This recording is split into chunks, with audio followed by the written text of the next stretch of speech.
Merci pour l'invitation à faire partie aujourd'hui de cette conférence. Je regrette vraiment de ne pas être avec vous personnellement. Vous savez bien, la période n'est pas simple pour la France et pour l'Italie aussi. Ce que je dois faire aujourd'hui est de vous raconter très brièvement quelque chose à propos du droit italien, de la position de l'animal au droit italien. Alors, ce que je peux dire immédiatement est que le droit italien présente des profondes incohérences par rapport à la position de l'animal. On va voir que soit la Constitution italienne, soit le Code civil sont, à mon avis, mais pas seulement à mon avis, profondément anachronistes à ce propos. La Constitution italienne, par exemple, ne mentionne donc une part de la position des animaux. Le Code civil italien, c'est-à-dire la plus illustre des sources de droit privé, prévoit encore aujourd'hui que l'animal est un simple bien.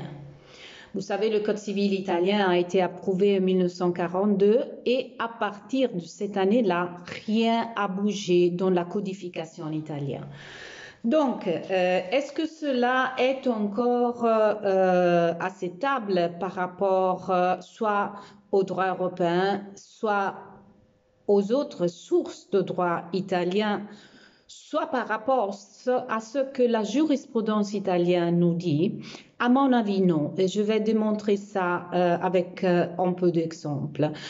Considérez que j'ai écrit un petit papier pour la conférence et donc vous pouvez trouver beaucoup d'autres exemples dans mon papier. De toute façon, je veux vous anticiper quelque chose. Le code pénal. Au code pénal, on a introduit un chapitre dédié aux crimes contre les animaux et par exemple, le code pénal ne prévoit pas que les crimes contre les animaux soient sanctionnés seulement par rapport à la position du propriétaire ou du public, dont le sentiment soit mis en difficulté par la vision des crimes contre des animaux. Ce que je veux dire, c'est que la réforme du code pénal a prévu l'animal, on ne peut pas dire comme victime parce qu'il n'a pas de subjectivité, mais comme protégé en soi-même. Dans la même direction, on peut mentionner la réforme du code de la route qu'on a eu il y a quelques années. Et dans le code de la route, par exemple, on identifie un véritable devoir de sauvetage de l'animal qui soit blessé dans un accident. Et donc, un devoir qui semble libéré, détaché de la position et de l'existence d'un éventuel propriétaire de l'animal lui-même. Donc, la position de l'animal qui soit blessé est protégée en soi-même. On pourrait continuer avec la loi relative à la cohabitation dans des bâtiments. Et là, on prévoit, après la réforme de 2012, que le propriétaire peut s'accompagner de l'animal de compagnie de la famille dans sa maison, même et aussi si les règles du bâtiment vont empêcher qu'on tienne un animal.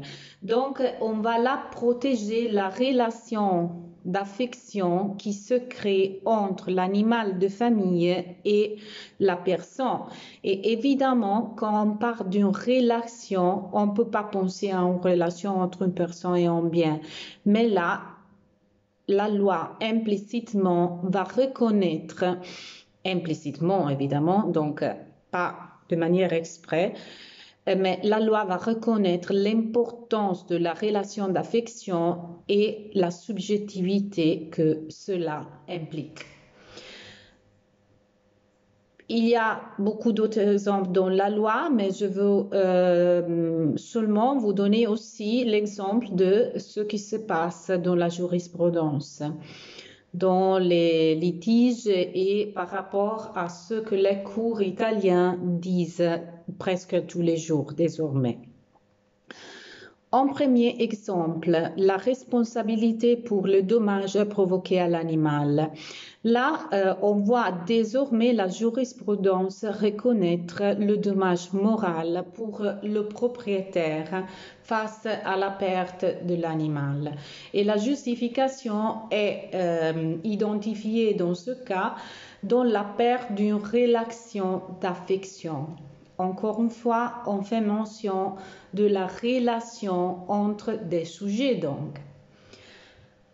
Toujours par rapport à la jurisprudence, je veux seulement vous rappeler que en droit de famille, il est très fréquent, de plus en plus fréquent, que les juges parlent des animaux de famille en cas de séparation et de divorce entre époux, parlent d'un animal comme on parlerait d'un enfant. Donc l'animal est pas assigné comme on fait pour les choses, pour les biens communs, mais l'animal doit continuer à vivre avec le membre de la famille avec lequel il avait une relation. Donc, c'est plutôt la même attitude qu'on a pour les enfants, avec le devoir de l'autre partie de participer aux frais pour l'animal même, au cas où il soit destiné à vivre avec l'autre époux. Et donc, encore, on a reconnu le droit à la visite des animaux dans les hospices, dans les hôpitaux. Donc là, c'est évidemment une situation encore où l'on va protéger la relation d'affection qui démontre le fait que l'animal n'est pas un bien comme les autres. Tout cela, évidemment, nous confirme que la position du Code civil, qui encore mentionne les animaux comme des simples biens, n'est pas acceptable. Face à cette situation, qu'est-ce qui se passe au niveau législatif? En premier lieu, il faut dire qu'on a des projets de loi constitutionnelle et là, l'idée est de mentionner de manière expresse la position de l'animal et le bien-être de l'animal comme des valeurs au niveau constitutionnel. Donc, on a en particulier 3 formules pour les projets de réforme constitutionnelle qui sont en discussion, qui alternativement prévoit la position de l'animal comme être sensible, comme être qui doit protéger dans son bien-être, ou de manière plus simple et pas tellement audacieuse, la position de l'animal comme partie de l'environnement. Évidemment, le procès de réforme constitutionnelle n'est pas simple. Je ne suis pas vraiment confidente qu'on puisse parvenir à une réforme dans des termes très courts. Donc, moi, j'ai personnellement participé à des séances au Sénat pour la discussion. Donc, je dois dire que le procès sera, à mon avis, plutôt long à ce propos.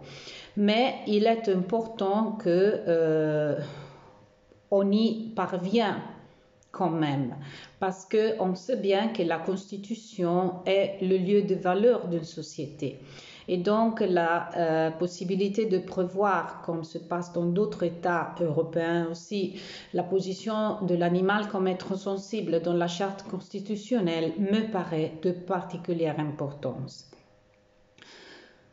En second lieu, on a aussi des réformes qui sont discutées à partir au moins du début des années 2000. Et donc, le procès est plutôt long, mais on a des projets de réforme du Code civil. Il faut dire que la différence que je vois dans les dernières propositions de loi, c'est-à-dire les propositions de loi que je mentionne de manière exprès dans mon papier, dans ces dernières propositions de loi ne sont pas seulement plus audacieuses, mais aussi on voit la convergence des différentes forces politiques. Donc, à ce propos, je suis beaucoup plus confidente. Évidemment, modifier le Code civil n'est pas simple, mais n'est pas tellement difficile comme modifier la Charte constitutionnelle. Ce que je peux dire par rapport à ces propositions de loi, les derniers de 2019 et qui ont été discutés aussi début de cette année, est que d'une partie, ces projets de loi prévoient la position de l'animal comme être sensible et donc définitivement l'animal n'est plus en bien. On ajoute, on prévoit aussi une série de règles, des articles qui vont qualifier de manière détaillée la position de l'animal par rapport aux différents secteurs. Par exemple, en droit de famille, par exemple, face à la responsabilité, mais aussi dans des cas de controverses et de disputes en cas par exemple, la dispute entre propriétaires et au sein de droit des familles. Donc là, ce qu'on va faire, c'est de écrire un vrai statut de la position de l'animal par rapport aux différents secteurs du droit, famille, responsabilité et même par exemple au cas de contrat, avec la provision aussi d'autres règles et la définition d'autres règles par rapport à la vente des animaux et tout ça. Donc, en conclusion, mon désir est évidemment que ces projets de loi puissent être approuvés vite.